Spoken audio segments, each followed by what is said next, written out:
So good morning, good afternoon, and good evening, guys, based on the time zones you all are coming from. So guys, before we start with the session, can you all please give me a quick information if you all can see my screen and hear me loud and clear as well?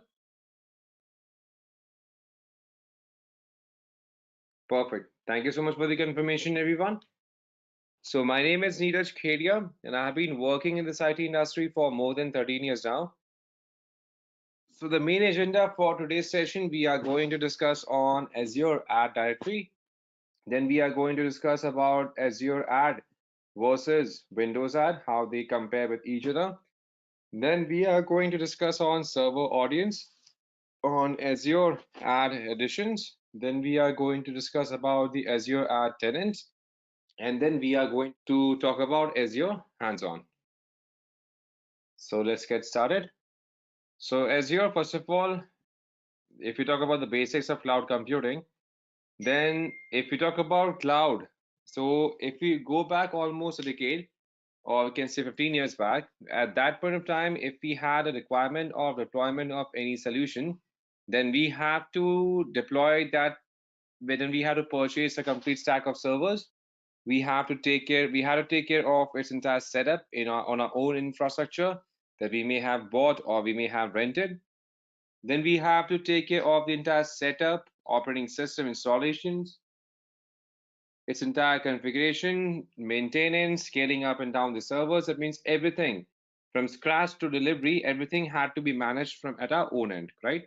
And someone else, they have already done the entire infrastructure setup at their own end. And now they are allowing us to use their infrastructure by paying a small fee for the amount of resources that we are going to consume and for the time period we are going to consume those resources. And that exactly is what cloud computing is all about. So if someone gives us the access to use their infrastructure, and then that exactly is what we have defined as a part of cloud computing. So cloud computing is basically involves multiple things. I say it involves storing data applications on remote servers. Then it involves processing data applications from these servers and accessing data applications via internet from these given servers. And that exactly is what cloud computing is all about. And there are multiple service models also available. So basically, if we talk about the cloud computing, then there are multiple service models available. Like we have infrastructure as a service, then we have platform as a service, and then we have infrastructure as a service given to us. So if we talk about the main cloud computing vendors, then we have AWS, Azure, and GCP, and then there are multiple other small vendors available in the market for the same. So the global position is that we can say the first ranker is AWS, and it has been since its introduction back in 2006. So we know that AWS has been the global leader in terms of cloud computing market and having a market share of around 42%, then followed by Microsoft Azure having a market share of around 19%, and then we have GCP as in Google Cloud Products having its market share of around 11%. So, and again, we have other vendors like we have IBM, we have Oracle Cloud, we have VMware, DigitalOcean, we have Alibaba. So together, these small vendors, they make up around 21% of market share. And Azure has been popular in the market because of multiple reasons. First of all, it offers a more customized SLA for the companies, and that's why they have been preferring to use Azure over the other service vendors. And then Azure has some really good services offered. Let's say if you talk about the ML Studio. Now, ML Studio has been a really good tool offered by Microsoft Azure for testing and for creating and testing the algorithms as a part of our machine learning setup. And this tool has been really good, even better than all the other tools available in the market, even by AWS and GCP combined. And that's why again these all are different. And along with that, again the easier pricing method and more, you can say, a better documentation for every resources. Again, these are some of the factors why Azure has been catching up the market for cloud computing in last couple of years. And Microsoft Azure is basically a set of cloud computing services to help our companies meet the business challenges. It has a freedom to build, manage, and deploy application on a massive global network. So if you talk about Azure, then it offers on-demand provisioning. That means we ask for what exactly we need and when you need and when to stop. That means here we can deploy, for example, initially we have deployed our application on 10 virtual instances. And now we want to increase those 10 virtual instances to suppose 15. Then we can do that easily without any hindrances. We can scale up, we can scale down the resources as per the requirement. We can launch any of the services as per the requirement. So there's no prerequisite, there's no waiting time. We can deploy the services as and when required. Then we have scalability. We can scale up and down the resources as and when required. Let's say we want to scale up the storage, we want to scale up the computation power, we want to scale up the number of servers that we want to use here. So we can easily scale up and scale down the resources as and when required. We have pay as you consume. That means we have to pay only for the amount of resources that we are going to consume in a given time. Nothing less, nothing more. And then here we have abstract resources. That means we can focus only on the resources needed and we can avoid getting any extra charges. Or we can say we don't have to focus on those things which are not meant to be focused from our side. We do have dedicated teams. We do have a complete full-fledged solution offered. So that we can focus entirely on meeting our business goals instead of meeting our we can say the taking care of the maintenance and deployment of these different solutions. We can easily do that. And then we have the efficiency of experts. That means here we can utilize the entire skill set. That means basically here we have a complete dedicated support team for us to make use of. And every unit of usage is going to be managed and we can say self-managed. That means we have services which are going to be completely managed.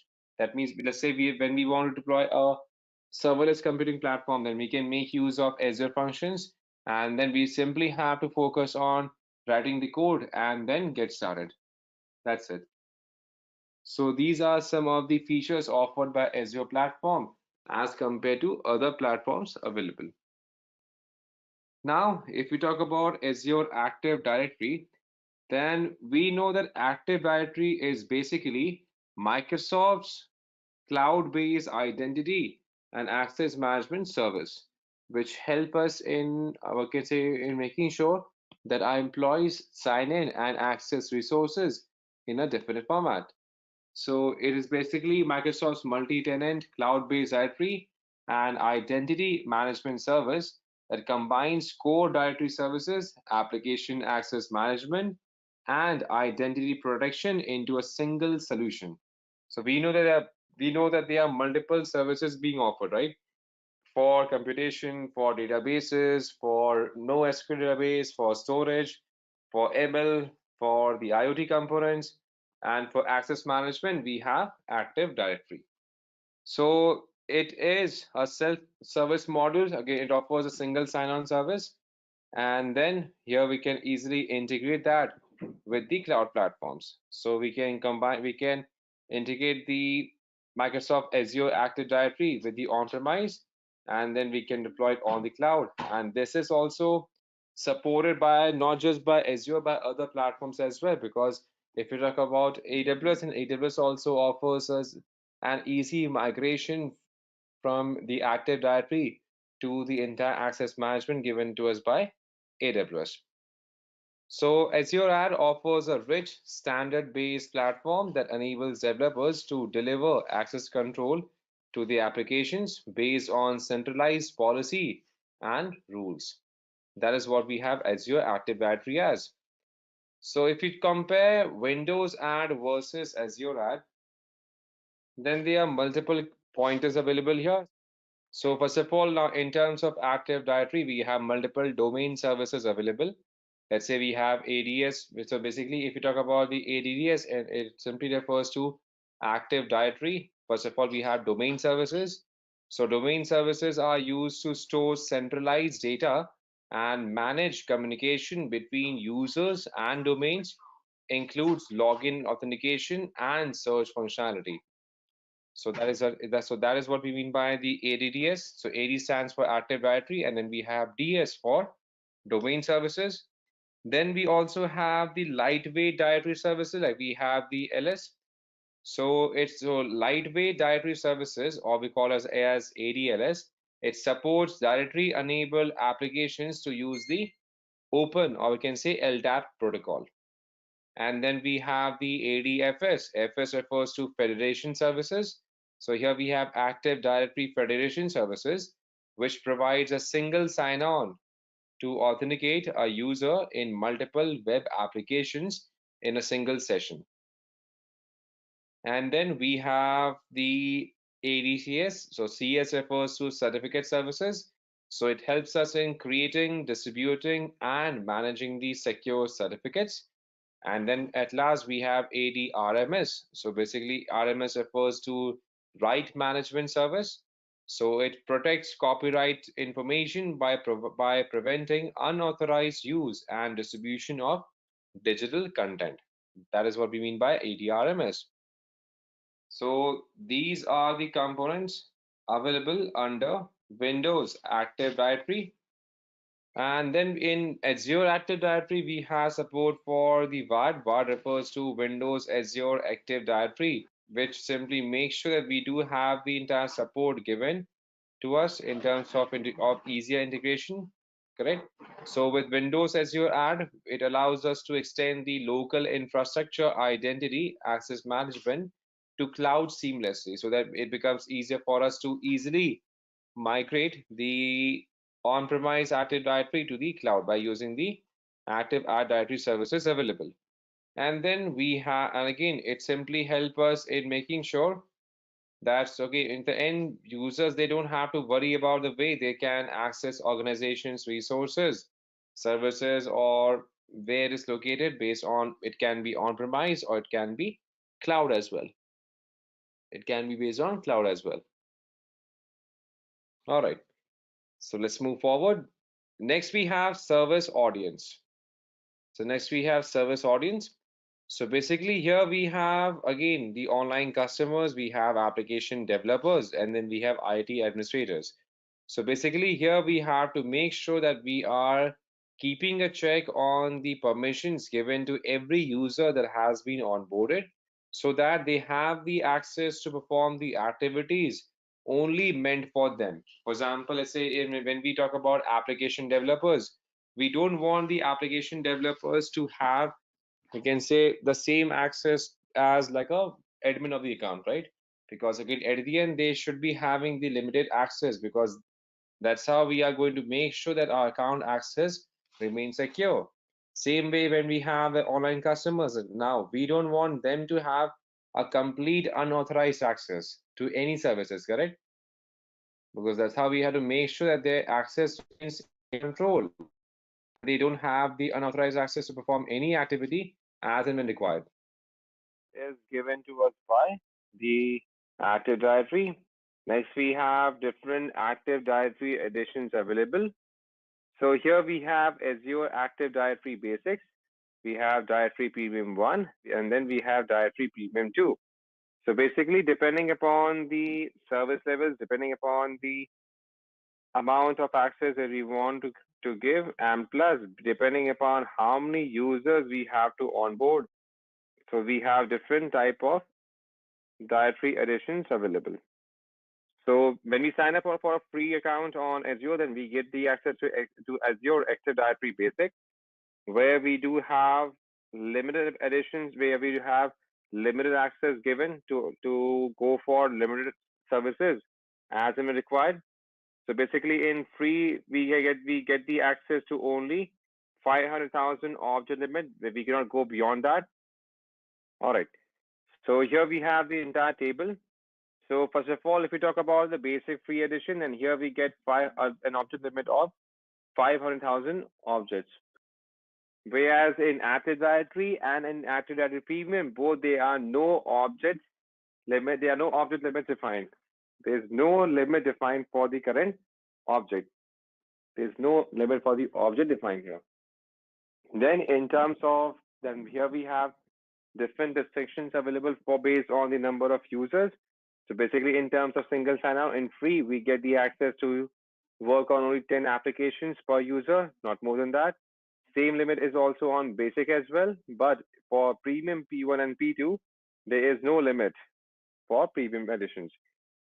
Same way, we do get a group-based access management provisioning. We do get the access to self-service password reset, application proxy, and the SLA is only in the basic edition, not in the free editions available. Whereas the access to premium features such as self-service group app management, which includes a self-service password reset, advanced usage reporting, multi-factor authentication, the cloud app discovery, automated password rollovers, connect health, conditional access based on user, application, location, device rules. Again, these are being offered under the premium Active Directory services as itself, not in the basic or the free edition. And even the privileged identity management is given only in P2, not even in the P1 as well. Same way for identity protection. And then also the components of the MDM auto enrollment and joining a device to Azure Active Directory desktop SSO is also given mostly for the P1 plan.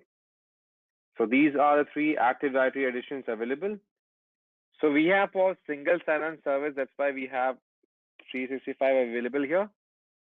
Because again, in terms of the basic features, again, that is offered by under 365 applications as well. And that's why it has been listed as a part of the comparison table here.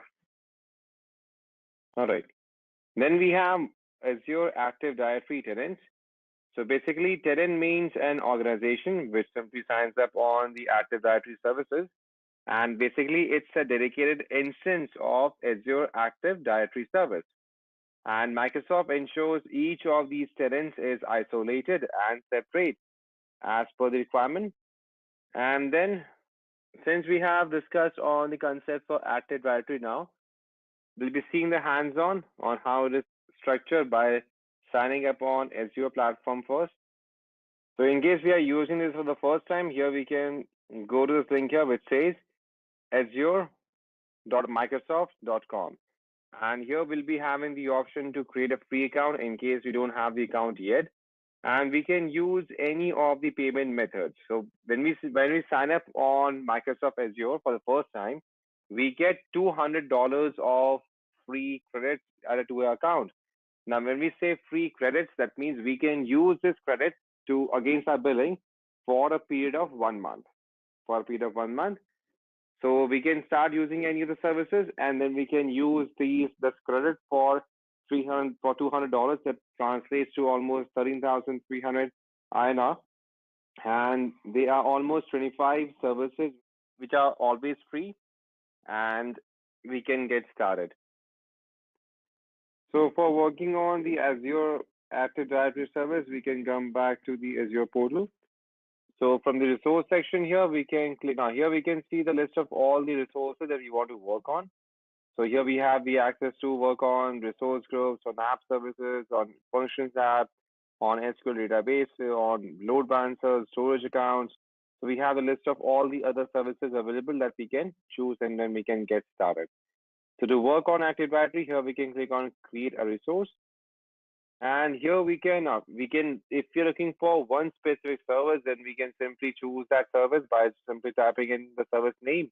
And all the services related to that is going to be visible to us. So you can see here, we have searched for domain, and here Azure AD domain services has been currently listed down. So now we can open this up.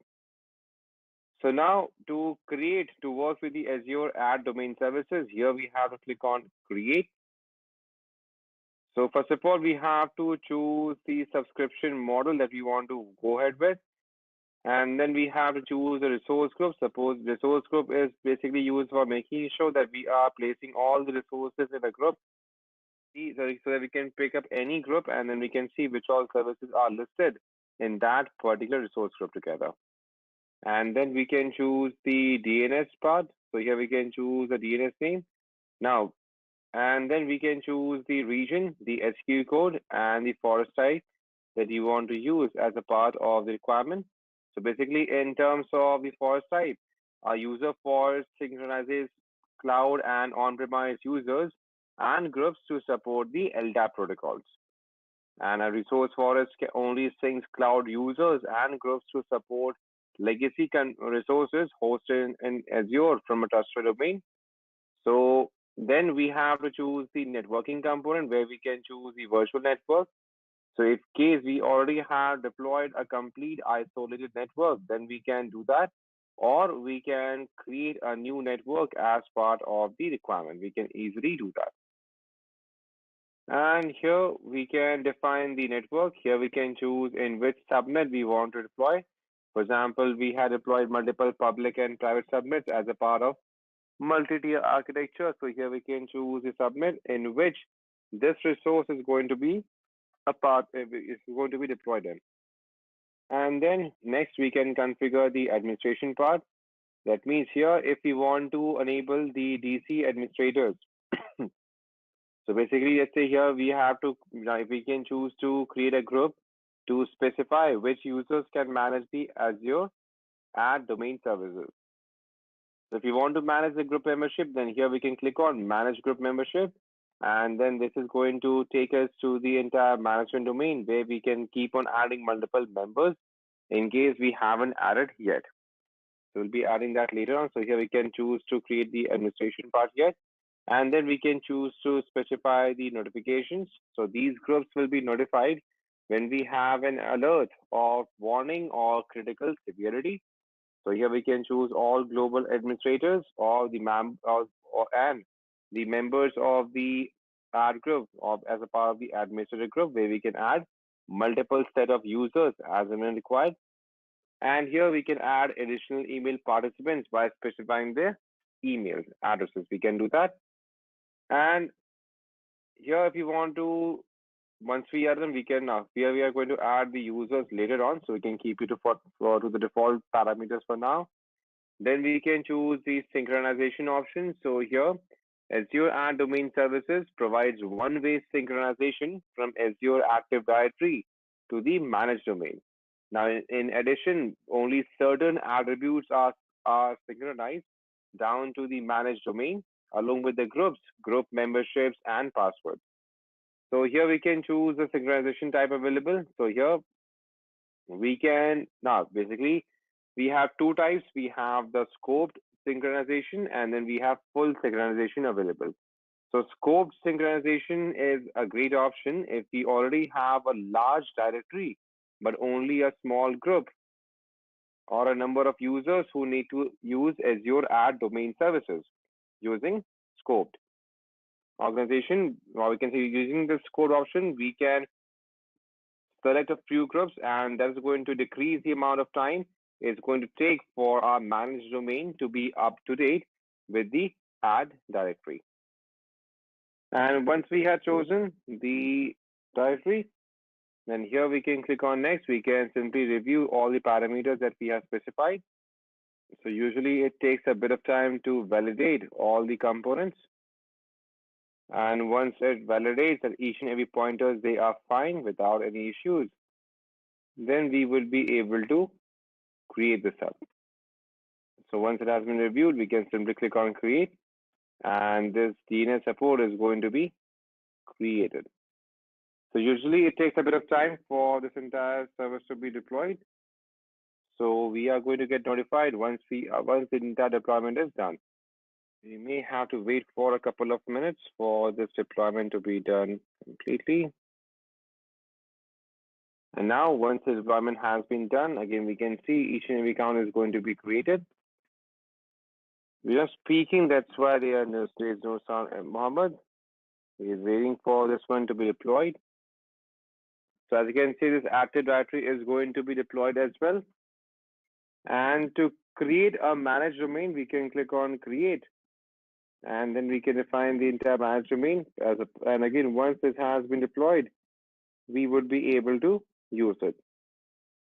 And same way, if you want to work around with changing the password, for example, if you want to define the password access, right?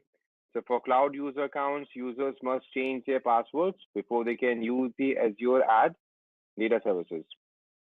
So basically, password change process causes the password hashes and again, it simply allows for especially for the Kerberos, and the account isn't synchronized with Azure Ad Services to Azure ADS until the password is changed. So either expire the passwords for all cloud users in the tenant who needs to use who need to use the Azure ADS, which forces a password change on next sign-in, or instruct cloud users to manually change their passwords, just like we can set the password policy in other accounts. Let's say we can use IMA back in AWS. So for doing that, we can make use of Azure Ad Access Panels. So for doing that, again, we can search for the services here. So here we can define the link by using myapps.microsoft.com. And we can see the overview for the current Active Directory that we have created. So here we have the Azure Ad Connect. So here we can see the sign-ons. Here to create a user, we can go to the user section. We can go for identity protection service as a part of the feature services that we can go for.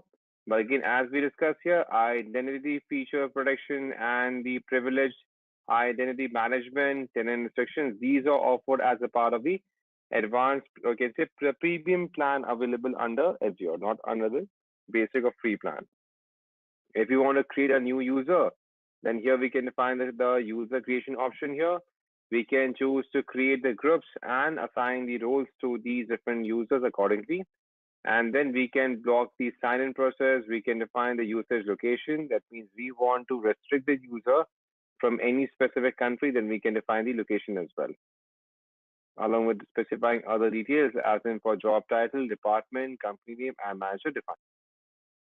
Same way here we can create a group as well. Here we can define the groups and then we can define specific roles that we want to assign for that group so that all the group members, they are going to have the access to only those specific permissions accordingly. Same way if you want to work on the Azure Ad Connect, suppose here we want to manage the on-premise resources, authentication, configurations, and on-premise infrastructure using the Azure Ad Hybrid services, then we can make use of Azure Ad Connect. And then this is going to simply give us the entire options from provisioning from Active Directory by using the Azure Ad Connect cloud provisioning. We can also make use of the user sign-in. The staged rollout for cloud authentication on-premise applications can be easily configured for remote access as well by using this Active Directory Connect. We have roles here, so just like we have policies there, we do have the concept of rules for granting the access. So if we go to the role section here, so again, just like we have discussed in AWS, so these all are the inbuilt roles available for different users. So for example, here we have users for the report reader. Here we have a role defined for search administrator. For search editor, we have a role defined for user administrator. So again, these all are the inbuilt rules that you want to work on. If you want to create a new custom role, then first of all, we do need to have the access to Azure Ad Premium P1 or P2, and then we can start creating a new custom role as and when required. So here we can open up any specific role here. We can assign it to any specific user or groups as and when required. And same way, if you want to work on the identity governance, then here we can move on to the same identity governance section where we can focus on the access reviews for especially for the SaaS-based applications, where we can also focus on role-based assignments. But again, as we discussed, these all are available under the premium subscription. Premium subscription as in the premium support subscription, especially for P1 and P2, as these are not even offered for the basic plans. That's how they are structured. Thank you so much for joining and have a great day ahead. Take care. Bye bye.